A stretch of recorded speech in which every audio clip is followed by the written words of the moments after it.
मी आरू आणि आमची बंटू आम्ही निघालो आहोत दळण दळायला. तर झालंय असं की आज आहे बुधवार, उद्या आहे गुरुवार. मग गुरुवारी सगळ्या गिरण्या बंद असतात आणि गहू आणि ज्वारीचं पीठ दोन्ही ॲट अ टाइम संपलेलं आहे. तर दोन्ही दळणं ठेवायचे आहेत. आणि ना मडकं अजून आम्ही काढलेलं नाही पाण्यासाठी, थंड पाणी पिण्यासाठी. त्या मडक्याला एक स्टँड आणायचं आहे, काही पाण्याच्या बॉटल्स आणायच्या आहेत आणि अजून काय आणायचं आहे आराध्या? कलिंगड आणायचं आहे खायला. तर असा खूप काही बाजार करायला तर आम्ही तिघीजण निघालो आहोत. आणि सकाळचे सध्या 10:15 होत आहेत. सतत आल्यापासून सतत आम्ही कामात आहोत. आमची आई आम्हाला बसू देत नाहीये आणि ती स्वतःही बसत नाहीये. सगळी साफसफाई सुरू आहे. घर माझं तिला खूपच घाण दिसत आहे. तर चला व्हिडिओ कंटिन्यू बघत राहा की आज आमच्याकडे काय काय साफसफाई होणार आहे. चलो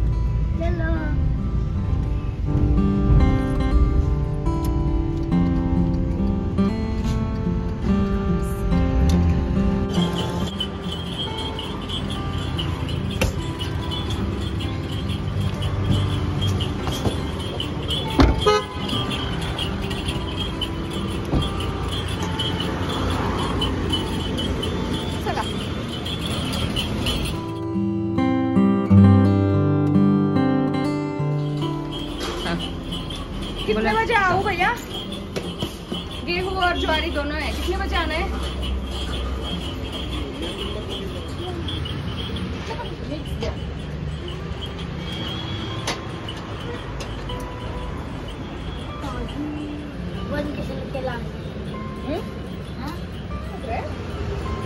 बघूया पाडव्या दिवशी भेटेल मला मोगऱ्याचा गजरा. कसा आहे रेट? वाव, कसा आहे हा? 25ला 1. केवढा असतोय? ओके. पाडव्या दिवशी मग अगोदर चला. आमची कुठे झाली की रे पाव करूया. चला 2 कामं झालेली आहेत. दळायला दिलेलं आहे, बट किती वाजता यायचं ते विचारायचं राहून गेले. ते विचारायला गेली. फुलं पण घेतली देवाला. 50 रुपये पाव. मोगऱ्याचा गजरा मात्र सुंदर होता. अगदी खूप दिवसांनी असा ओरिजिनल मोगरा पाहिला. 25 रुपयाला. तर तिला म्हटलं गुढीपाडव्याला भेटेल का, तर हा बोलतीये. तर बघूया काय झालं. 1 तासाने चला एम मार्ट मध्ये जाऊया आपण. 1 किलो पालेभाजी खायची. संध्याकाळी येते का?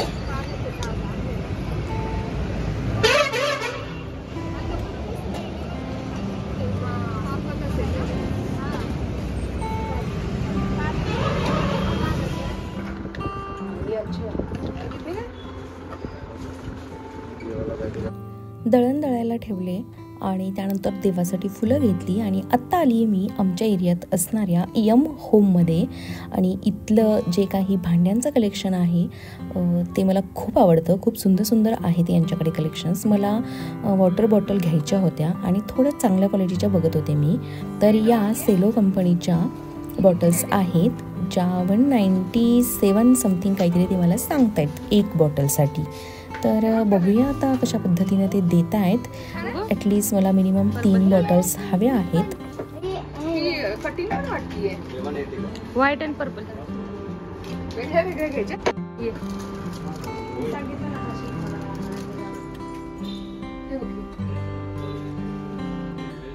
मस्त ना. ये वाला 1200 रुपये. छान दिसते. पण हे डेटॉक्स वॉटर साठी छान आहे ना. आपल्या डायनिंग वर ठेवू शकतो आपण. पण ते गोल्ड वाला पण छान दिसेल. वो भी दिखा. स्टँड वगैरे आहे ग.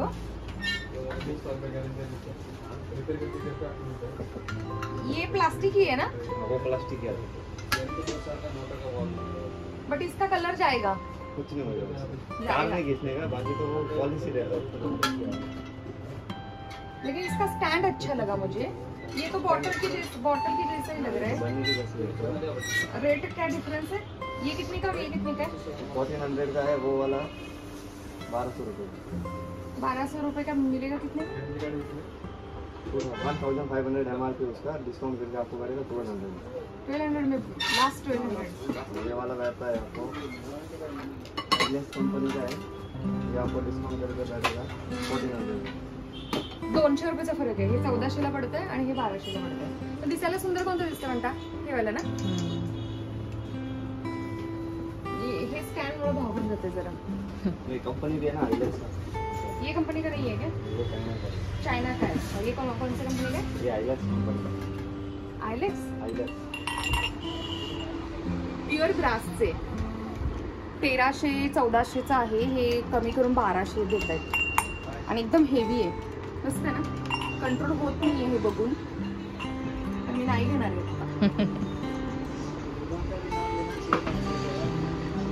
यम होम मध्ये मी यम होम आणि क्यूट क्यूट भांडी सांग. बऱ्याच वेळा मी दाखवलंय हे यम होम. चला तुम्हाला पण घेतलेले आहेत. ये ओनर है, ये बोल रहे कि दुकान का भी नाम ले लो. दुकान का नाम लेने की जरूरत ही नहीं है. खूप सुंदर कलेक्शन आहे यांच्याकडे. नवीन घरी राहायला आल्यापासून या यम होममधून मी बऱ्याचशा वस्तू घेतलेल्या आहेत आणि छान वाटतात मला इथल्या गोष्टी. आता यानंतर मी इकडे ना यांचे मोबाईल घेऊन सबस्क्राईब करून घेते आहे स्वतःलाच आणि त्यांना सांगते आहे की प्लीज व्लॉग बघा. आता तुम्ही माझ्या व्लॉगमध्ये दिसणार आहात.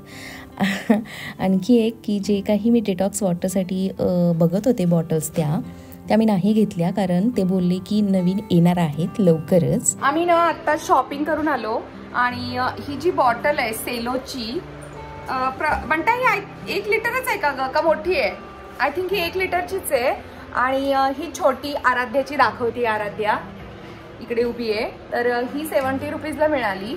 पण गंमत सांगते. हे पकड ना. तर या 3 बॉटल आम्ही अशा, ही सेलोची नाही आहे, ही कोणत्या तरी वेगळ्याच ब्रँडची आहे. काय बरं ब्रँड आहे हिचा? जेपी नावाचा. जेपी. आणि या सेलोच्या मी 2 घेऊन आले. तर ना मी इतकी खुश झाले होते की त्याने मला ऑनलाईन पेक्षा स्वस्त दिल्या म्हणून. कारण ही ऑनलाईन एक बॉटल 197 रुपीजला काहीतरी दिसते. H2O लिहिलेली. पण मी किती मूर्ख आहे की मी पाहिलंच नाही की या 3 बॉटलचा जर का सेट मी Amazon वरून घेतला असता तर 435 रुपयाला काहीतरी मिळाला असता. आणि या शाण्याने, या यम होम वाल्याने मला 510 रुपयाला 3 बॉटल्स दिले ती. तर मी आता जाऊ का पुन्हा त्याला विचारायला? आता तो परत तर काही घेणार नाही. आणि आज आम्ही मडक्याचं स्टँड आणलेलं आहे त्यामुळे आज आमचं मडकं बाहेर निघणार आहे. हे बघा, हे मी अगदी मजबूत असं ना 400 रुपयाला स्टीलचं स्टँड घेऊन आली आहे. दाखवते. आणि आईस्क्रीमचे स्पून पण आणले आहेत. आता ह्या स्पून साठी आईस्क्रीम बनणार आहे घरी. आई काय करते तुम्हाला दाखवते. ती काही बसत नाहीये, आम्हालाही बसू देत नाहीये. दाखवते 1 मिनिट. बघू शकता मी येईस तोपर्यंत अर्ध किचन माझं क्लीन झालेलं आहे. आणि आता उरलं पण ती क्लीन करतेय. मला ना मडक्याचं माझ्या झाकण सापडत नव्हतं. ते आता तिला सापडलंय. काल रात्री मी आणि आमच्या आहोनी माझ्या शोधलं पण मिळालं नव्हतं. तर हे बघा इथं सापडलेलं आहे. हे व्हाईट कलरचं थोडंसं त्याचा तुकडा उडलाय. आणि मडकं तिथे आहे काढून ठेवलंय. आता स्वच्छ धुवून आता भरायचं. आणि ही अशी साफसफाई. एवढा कचरा निघालेला आहे. क्लिनिंग. इथं ना माझ्या इथे सिंकच्या खाली सुद्धा खूप सुंदर असा छान असा प्लॅटफॉर्म आहे. बघू शकता. कारण आम्ही याला बॉक्सिंग करून घेतलंय. आणि याची जी पाईप आहे ना ती अशी ही आडवी गेलेली आहे. त्यामुळे खाली काही गळणं पडणं वास येणं असं काहीच प्रकार नाही. आई येतोय तुला इकडे काही वास वगैरे नाही ना? त्यामुळेच आम्ही मी जड वस्तू, खलबत्ता, काही जुनी भांडी वरती पण ठेवलेत मी. पण हे मी का वरती काढलं खाली काढलं काय माहिती. हे वर ठेवून देते आई.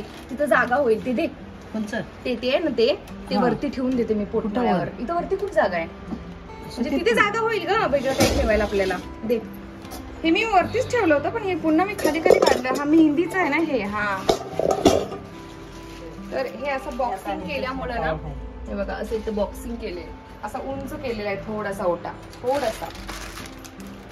हे एक माझ्याकडे बकेट आहे. त्या बकेटमध्ये एक्स्ट्राचा किराणा किंवा हे असे मोठे मोठे पॅकेट्स ठेवलेले असतात ना. अगं ती पाणीपुरीच आहे. पाणीपुरी सांडलेलं वगैरे. बाकी कचरा वगैरे असं काही नाही पण सांडलंय त्यामध्ये. तर चला हे असं सुरू आहे. आईला आरामाला घेऊन आली मी. आराम बघा आमच्या आईचा. काय म्हणालीस? काय म्हणालीस? हे काम नाहीये असं तिचं म्हणणं आहे. मग काय आहे हे?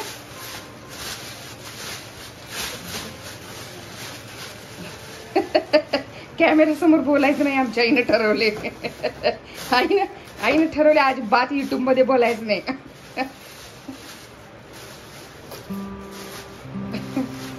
आई तुझे केस कलर करूया. मेहंदी लावे का? मेहंदी मेहंदी मेहंदी लावे की. आता फिरायला जाणार आहेस ना? आ ह्या झीपवाल्या बॅग आहेत ग. त्याला झीप आहे ना व्यवस्थित म्हणून ते ठेवलेत. काही भडंग वगैरे बनवला ना, हे बघ आता हा भडंग बनवला तर हे झीपच्या बॅग मध्ये ठेवता येते. ते बिस्किट्स आहेत. चल मी मशीन लावून घेते. आता दुपारच्या 2:30 वाजलेत काय, तरी हिचं चालूच आहे. इकडे काही भांडी धुवून ठेवलेत, इकडे कुरडया काढून ठेवलेत, पापड, इकडे काही धान्य काढून ठेवले. हा मी गावावरून आणलेला ऊस आहे, खायचंय. दात सध्या साथ देत नाहीयेत. आणि इकडं हे सगळं काढून ठेवलंय माल.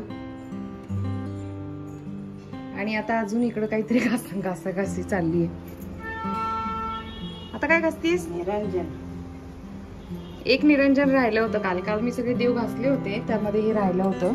मशीनचा एक प्रोग्राम बाकी वाटतं. चला अशा पद्धतीनं कामं चालूच आहेत. थोडासा कामामध्ये ब्रेक घेऊन पुन्हा आईने दुसरा किचनचा कप्पा इथे बघू शकता टँडमचा क्लीन करायला सुरुवात केली आहे. तिचं म्हणणं असं आहे की मी आहे तोपर्यंत सगळ्या गोधड्या, सगळी भांडी स्वच्छ मी घासून पुसून देते. आणि त्यानंतर तिने फ्रीज, मला ना आज बिलकुल इच्छा नव्हती हा फ्रीज क्लिनिंगला काढण्यासाठी, अजिबातच इच्छा नव्हती. पण मी जर का तिला मदत केली नसती ना तर तिने एकटीने हे करायला सुरुवात केलं असतं. म्हणून मग मी माझी सगळी कामं बाजूला ठेवून हा फ्रीज क्लिनिंगला घेतला आहे. आणि एक साहित्य काढून ठेवते मी बाजूला, कारण प्रत्येक कप्पा रिकामा करायचा होता तिला 1 बाय 1. आणि जे काही कंपार्टमेंट आहेत ते तिला स्वच्छ धुवायचे होते, म्हणून मग मी ते काढते आहे. आपण जिथे भाजी ठेवतो तो ट्रे फक्त घाण होता, त्या ट्रेमध्ये थोडाफार कचरा झालेला होता. पण तेवढ्यासाठी तिने अख्खा मला फ्रीज स्वच्छ काढायला लावलेला आहे. तर सुरुवात आम्ही ही डोअरपासून केलेली आहे. तुम्ही बघू शकता की 1 बाय 1 सगळं साहित्य काढून ठेवलं आणि डोअरचा दरवाजा पूर्णपणे छान क्लीन करून घेतला. जेव्हा मी पेस्ट कंट्रोल केलं होतं आणि त्या पेस्ट कंट्रोलवाल्यांनी क्रीमवालं केलं होतं, हर्बलवालं, सगळ्या फ्रीजच्या डोअरमध्ये जिथे रबरचा पार्ट असतो तिथे सुद्धा ही क्रीम लावून ठेवलेली आहे. हाच सगळ्यात वर्स्ट पार्ट असतो या पेस्ट कंट्रोलचा. कुठे कुठे ते घरात आपल्या घाण करून जातात. जसं की माझ्या टँडम बॉक्सेसमध्ये सुद्धा काही ठिकाणी त्यांनी ती क्रीम लावलेली आहे. कॉक्रोचेस तर गेले नाहीत त्या क्रीमने, पण फुकटचं इंटेरियर मात्र खराब झालं. जमेल तसं आम्ही आता जिथे दिसेल तिथून ते क्लीन करून घेतो आहे.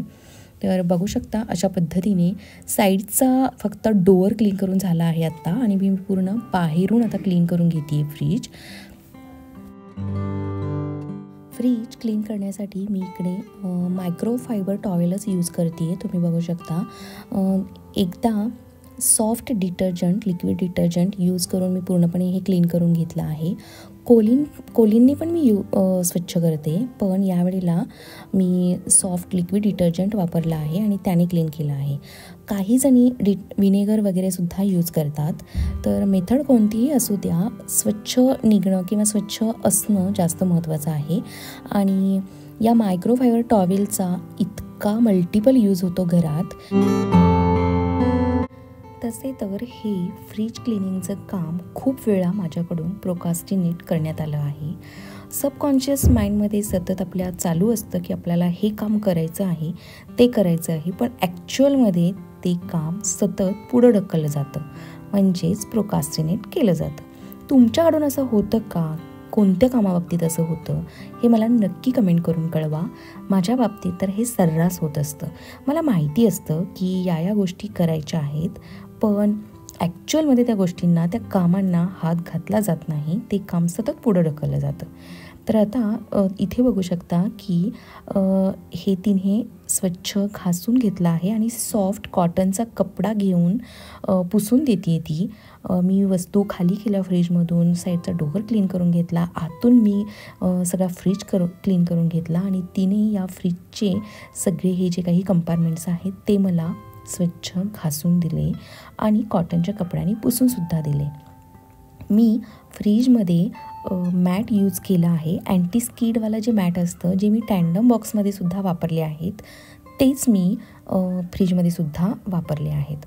तर त्यावरती जनरली घाण पडते, जसे की दुधाचे टिपके, दह्यांचे किंवा काही भाज्यांचे, असा जो काही कचरा पडलेला असतो, त्यामुळे ओन्ली मॅट क्लीन केले की झालं.